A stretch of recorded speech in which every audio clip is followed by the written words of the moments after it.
Hey, where are you right now? I asked as I settled into my desk at the office. I'm at work, my husband calmly stated over the phone. He's lying, I thought, feeling a surge of anger. You're right in front of me, I retorted, to betray me so easily.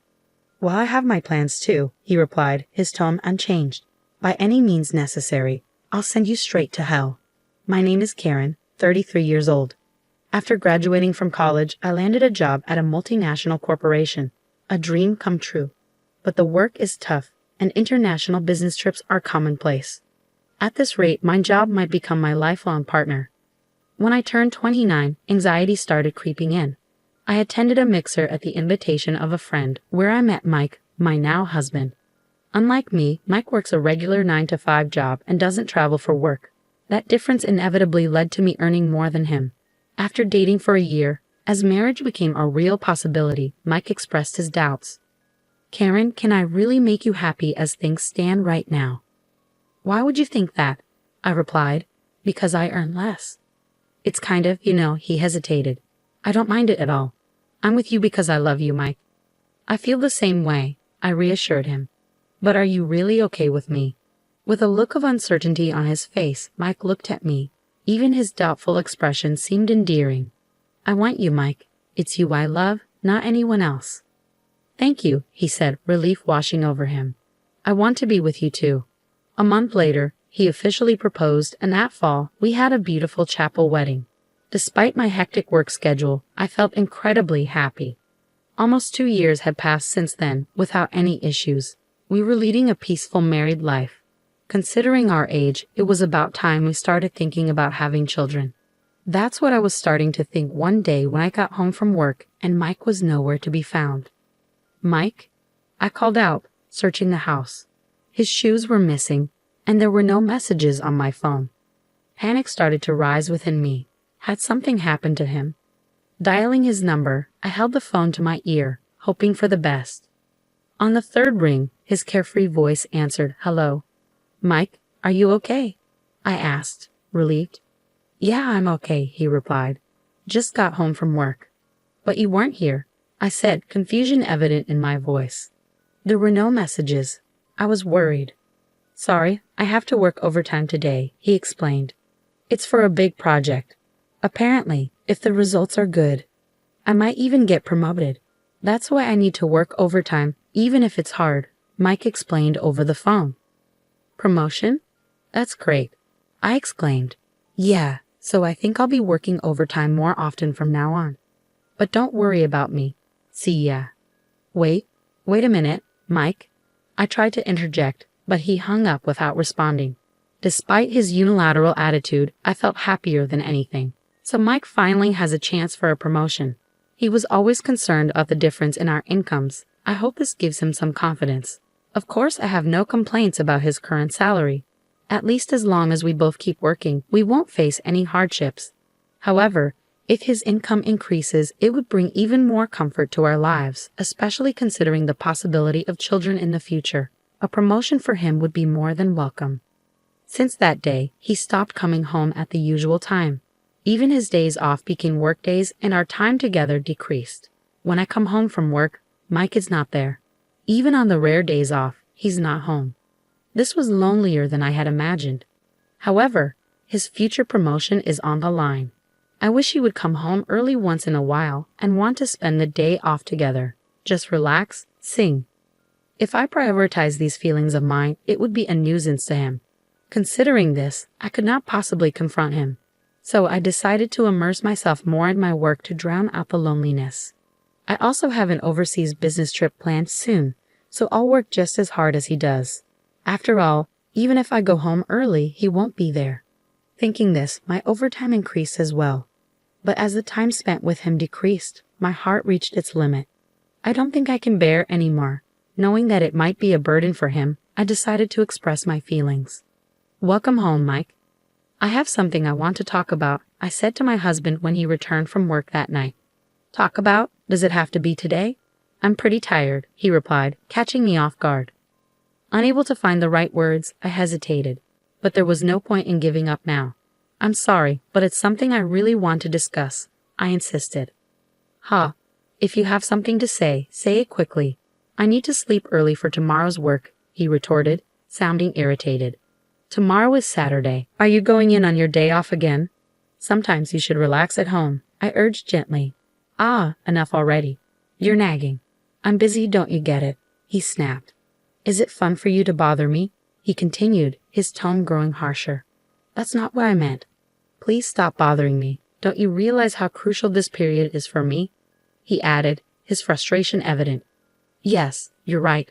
I'm sorry. I apologize, feeling the tension rising. His face turned angry, a sight I had never seen before, which startled me. I'm tired. I'm going to bed, he declared, leaving the room. Left alone, I began to shake uncontrollably out of fear. What on earth just happened? I've never seen Mike like that before. I understand he's busy, but there's no need to speak like that. Though my dissatisfaction was growing internally, I couldn't voice it. We should have been able to resolve this through a proper discussion, as we always have. But I was too afraid to express my true feelings to him at that moment. As the days for my overseas business trip were approaching, I had been working late, and on this particular day, I ended up leaving work particularly late and hurried to the train station. Unfortunately, the train was delayed. The chances were slim, but Mike might have gotten home before me. Thinking so, I decided to hail a taxi. Excuse me, could you take me to this address, please? I asked the driver, handing him the address of my apartment. The car started moving. During the ride home, I didn't have the energy to look at my phone, so I blankly gazed out at the scenery. Stop the car, please. Before I knew it, I found myself shouting at the driver. I opened my eyes wide and reconfirmed the scene outside the car window. That's when I saw it. Across the pedestrian walkway, Mike was walking with a woman I didn't recognize. You've got to be kidding me, Mike. Weren't you supposed to be busy with work? Why are you here with another woman? Questions about my husband flooded my mind. I wanted to believe it was a mistake, but everything matched. His clothes, his height. It was blatantly clear. They were exchanging a kiss on the pedestrian path. Next thing I knew, I had my phone out, filming them as evidence of his infidelity. They continued walking arm in arm. As I was capturing the entire scene, the driver asked, "Ma'am?" His voice snapped me back to reality, and I quickly stopped recording. When I arrived home, sure enough, Mike wasn't there yet. I called him, wanting to get the truth. Only the ringing sound of the call echoed emptily from my smartphone. After a few attempts, he finally answered, "Don't keep calling me over and over. You should know I can't answer it if I'm not picking up, right?" "I'm sorry, but there's something I want to ask you," I began tentatively. "I'm working overtime." "I'm sorry, but could we talk later?" Mike interrupted, his voice strained with exhaustion. "Overtime? You don't mean cheating, do you?" I blurted out, my heart racing. "What?" There was a pause, then I heard his voice, filled with anger. After a while, he let out a disgruntled sigh. "Enough of this. How can you say such a thing to your husband who's tired from work? Forget it. I'm not coming home tonight," he declared before hanging up abruptly. Judging by his reaction, it seemed like his affair was confirmed. A strange emotion, neither anger nor sadness, welled up within me. So he was really cheating on me. "We have to talk about this. Things can't continue as they are," I muttered to myself. True to his word, Mike didn't come home that night. From the following day, he'd come home, but there would be no conversation, let alone discussion. In the end, the day of my business trip arrived. First, this time, it's a 2-week trip overseas. On the morning of my departure, as I was wondering how to address Mike, he started talking to me first. "Karen, you're leaving for a business trip today, right? Be careful, okay?" he said, his tone surprisingly gentle. "Huh? Oh yes, thank you, but 2 weeks is such a long time. You often go on these trips, but I still can't get used to it. And it feels lonely," I admitted hesitantly. "Lonely? Do you really feel that way?" he asked, sounding genuinely surprised. "Of course, we've been awkward around each other recently, right? I want to clear up our misunderstandings, so let's have a nice dinner when you get back. There's no way things can work out so conveniently. He's just trying to cover up the fact that he's been cheating, spouting nonsense." I thought to myself, feeling conflicted. Anyone with a bit of thought should be able to see through it.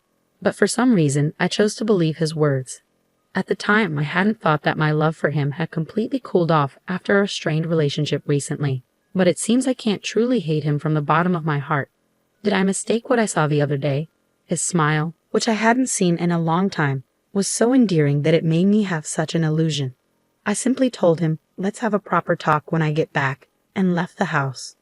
After that, my business finished earlier than expected, so I was able to return home earlier. Since it was a sudden decision, I hopped on a plane back to New York without telling my husband, Mike. Initially, I planned to contact him, but then I thought, why not surprise him by returning early, cook dinner, and wait for him? That was the plan. I arrived in New York around 11 a.m. and went straight home, arriving around 1 p.m. It had been about a week since I had last returned home. As I opened the door with a sense of relief, my spine froze. What was that?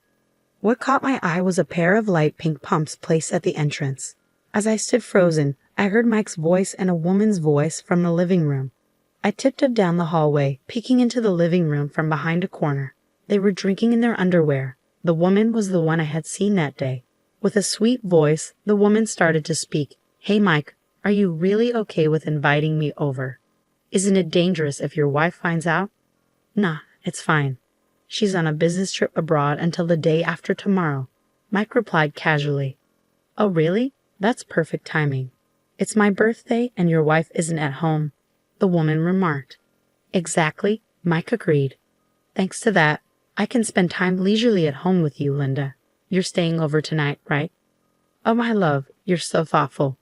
Thank you for the present, Linda gushed, wrapping her arms around Mike. Mike's mistress, it seems, is named Linda. The two of them were hugging each other in their drunken state. This has to be a joke, just because. I earn more. Why can you do such a thing in the apartment that I rented under my name? While fighting nausea, I recorded the cheating scene with my smartphone. When things settled down, I tiptoed back to the entrance and left the apartment. Sweat poured out and my heartbeat pounded. Despite the situation, I was still believing in him somewhere. I wanted it to be a lie, yet the scene earlier wouldn't leave my mind. I can't continue as his wife anymore. Finally, I decided to resort to my last option. I dialed Mike's number and waited for him to answer. Answering my call with a casual hello, I made sure to speak with an air of urgency. Hey, where are you right now?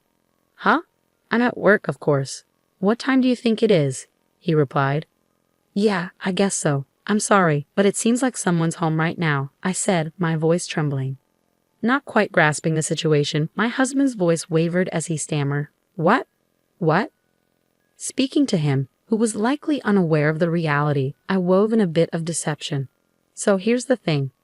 My trip got finished early, and I came back home.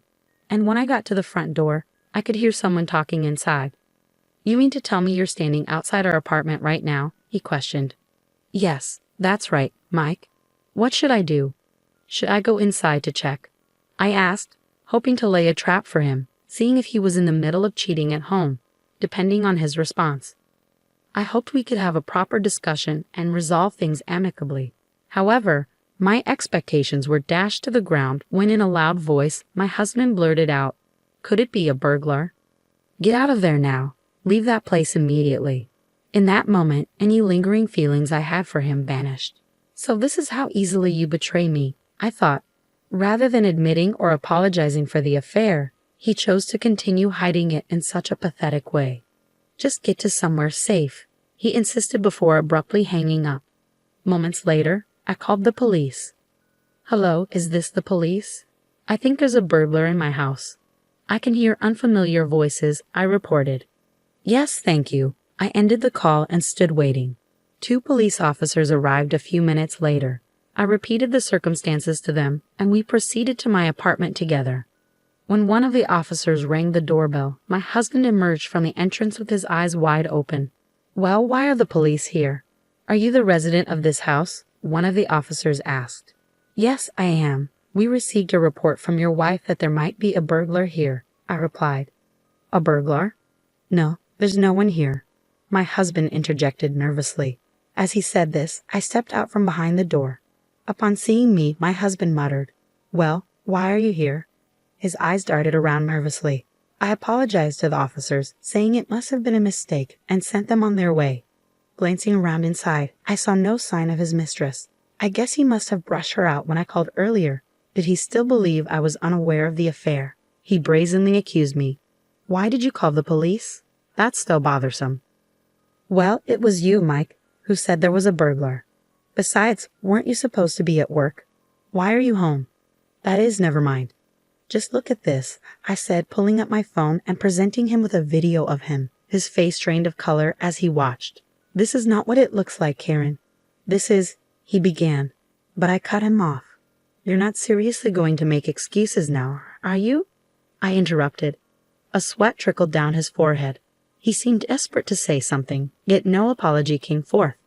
Having had enough, I coldly declared, "Oh, just drop it. It's painfully clear that you're a jerk who can't even apologize in such a situation. Hey, how does it feel to lie, cheat, and then get caught? Surely you didn't think it wouldn't happen to me, right?" "Well, wait, Karen, I get it. I'll apologize," he pleaded. "Your apologies mean nothing to me now. In fact, they're worth less than nothing. Even if you apologize, I will never forgive you. I'll sue you for emotional distress, and that woman too. I hope you both rot in hell, you jerks," I spat, fueled by anger. I drove Mike out of the house and locked the front door. He made a ruckus outside for a while, but when I continued to ignore him, he eventually left. Later, I got a call from my in-laws telling me that Mike had returned, saying he had nowhere to go. When I explained the situation to them, they were furious and had Mike write and mail the divorce papers for me. Thanks to that, my divorce was finalized without a hitch. The day after I told my in-laws that the papers had been accepted, they kicked Mike out and apparently cut ties with him. I claimed emotional distress from Mike and the woman he cheated with through my lawyer, insisting on a lump sum payment. The other woman turned out to be Linda, a receptionist at the same company as him. Their affair was quickly made public within the company. Unable to bear it, Linda abruptly left the company. As for Mike, he's enduring the piercing gazes of his colleagues and somehow managing to get through his work. I later found out that his promotion was all a lie, just a tactic to hide his affair. I feel so foolish for being deceived by such a man. But at least I was able to make the decision to divorce. From now on, I intend to devote even more energy to my work and aim for higher positions. I'm determined to prove that marriage isn't the only path to happiness, and I'm ready to do it on my own terms.